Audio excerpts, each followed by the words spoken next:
There's a Halloween movie that is so bad that I just can't watch it again. Um,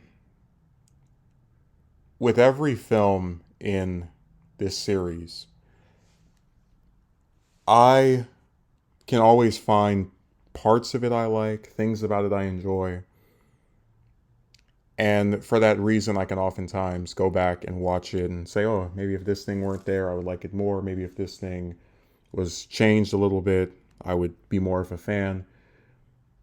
Resurrection, I think, is universally agreed to be one of the worst installments in the series.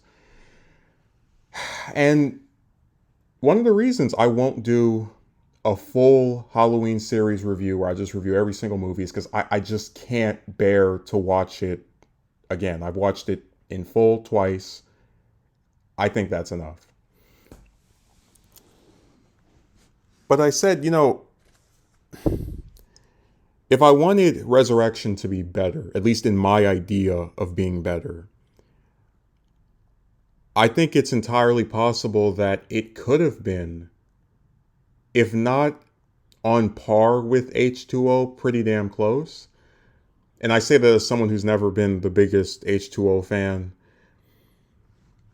I think the first mistake was making it a sequel to H2O because it deleted the ending that a lot of people really liked, that felt conclusive, that made people think that this was the final Halloween movie. And I think of a sequel to H2O, in my mind, the movie I envision has very little in common with Resurrection. It would be something to the effect of, through killing Michael, Laurie has to face either legal ramifications, or people now know that she invented that Carrie Tate identity, and there are more stalkers and obsessed people trying to come after. That would be, in my mind, a proper continuation of that story that was told in H2O. But if you need, Mustafa Akkad would never make a Halloween movie without Michael. A lot of fans, believe that if you do that without him, it's the end of the world. So if I'm having to make a Halloween movie with Michael that is set in the H2O timeline, I think it has to take place before H2O. And it needs to basically be billed as Michael's final adventure or spree before, his last confrontation with his sister. And I should say that one of the other problems with Resurrection concerns the characters. So again, Laurie is in this for just a few seconds, few minutes, whatever. Doesn't really get much of an impact. Her whole story is ruined, right? That's already pissing people off. Michael is, Michael. He's whatever. But you look at the new protagonist, and other than Freddy, who seems to be the one people despise the most, I can't think of anything memorable about them. Even the final girl, Sarah, is just, I mean, she is the blandest lead character in the entire series, most likely. And it's sad because Halloween has this thing where characters introduced after the first movie very rarely leave an impression. And Resurrection was kind of kneecapped by H2O in the sense that when H2O deleted 4 or 5 and Curse from the timeline, it made it to where they could only either use the little bit of characters from the first 2 movies who had survived, or they'd have to invent their own. And their own inventions weren't exactly the best or most memorable that they could have. Now, another way in which H2O handicapped Resurrection that people almost never talk about was in killing off Nurse Chambers, played by Nancy Stevens. And her character would be a big part of the reason why I would even want to rewrite Resurrection, because she's, in the first movie, one scene. In the second one, a few more scenes. And then H2O, she's at, in the opening and then just taken out. No reunion with Laurie. She doesn't give any exposition about Loomis. I mean, it is a total waste of A character who really could have been Hollow, like at least for the H2O timeline, their equivalent of Amanda from Saw, where, one scene in the first movie and then a more prominent role in the sequels. So I just need to lay all that out here before we get into the rewritten, revised plot that I would give Resurrection. Now, in my mind, Resurrection is going to take place probably a year or 2 years before H2O. It's going to be just shortly before that film. And you're going to start with that classroom scene, right? The whole Dangertainment thing, the reality show. But the twist here is that while most of the people participating in that are, wanting to be famous, wanting to be in front of a camera, all the attention stuff, Sarah is only doing this because she talks to Tommy Doyle, who, after surviving Michael, just like Loomis, has never stopped believing that he's still out there. Uh, and he feels like if he directly gets involved, it's going to set people off. They're going to know who he is. So she's there as a plant, as someone who wants to be there to see if Michael's there and to see, what if this is true. She's kind of skeptical, but she also thinks that there might be some legs to this idea. Now, at the same time as all this Dangertainment stuff is going on, you've got Nurse Chambers, who, she's just lost Dr. Loomis a year before, 2 years before. She's still kind of, grieving in her own way. And she's, notices Halloween is approaching. And as a favor to her departed friend, she likes to go to Haddonfield, let the police know, hey, look, Halloween's coming up. You know what the history of this town is.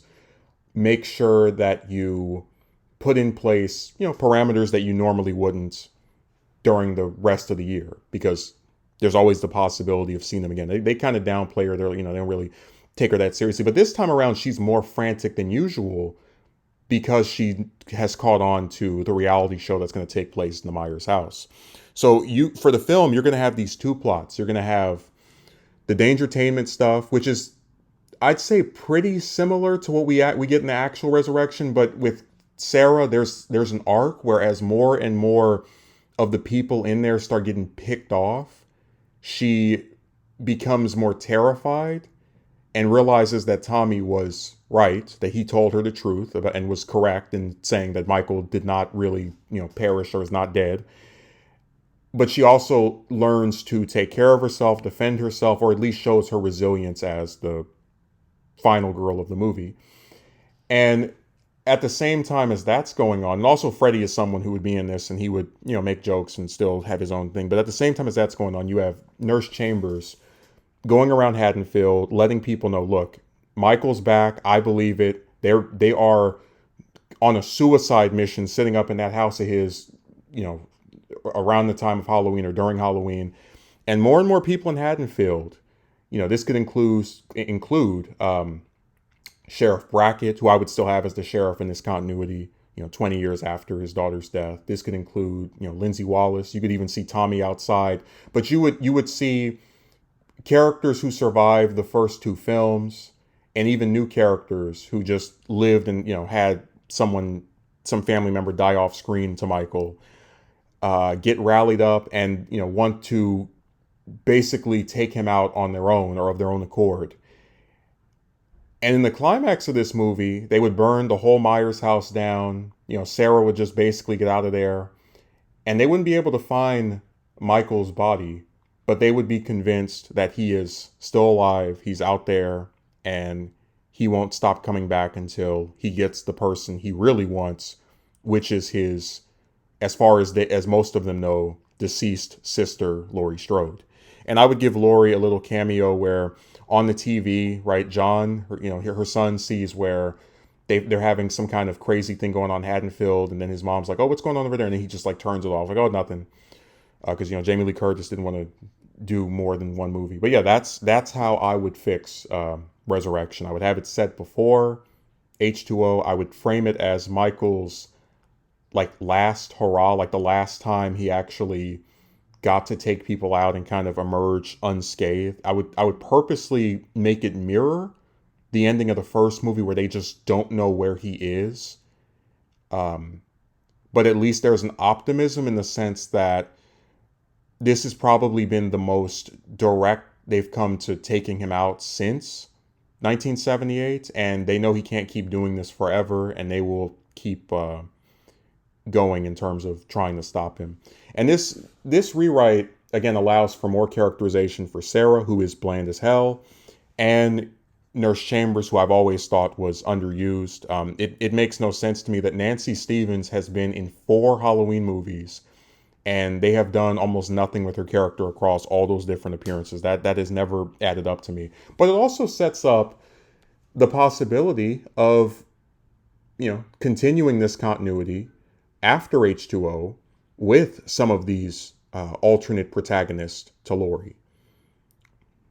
Because like I said, the copycat killer thing, that was something that 4 kind of hinted at with Jamie, and then, Ends kind of dipped their toe in the water with Corey. But if we really wanted to go down that route of just new killer in Haddonfield, and here's the people who survived the original killer out to, that's something they could play with as well. So Resurrection's always probably going to be the Halloween film I like the least. A lot of people have had problems with Ends. I get it. But this is just me saying that with most sequels, there are things you can do to get me on board. Maybe it takes an extensive rewrite. Again, I changed Resurrection from a sequel to a prequel, but also like added in things that were not there before. And I'm never going to believe that stories are not worth telling if you polish them, you take your time, and you think clearly on the impact that this has, especially when it comes to the serialization of the plot. Because if we're looking at this as 1, 2, Resurrection, H2O, you have a series of sprees by Michael with a set of recurring characters who all either first appear in the first movie or appear through multiple movies, who you can get invested in, who you don't want him to take out. And I think it makes for a much better plot all around. So thanks for listening.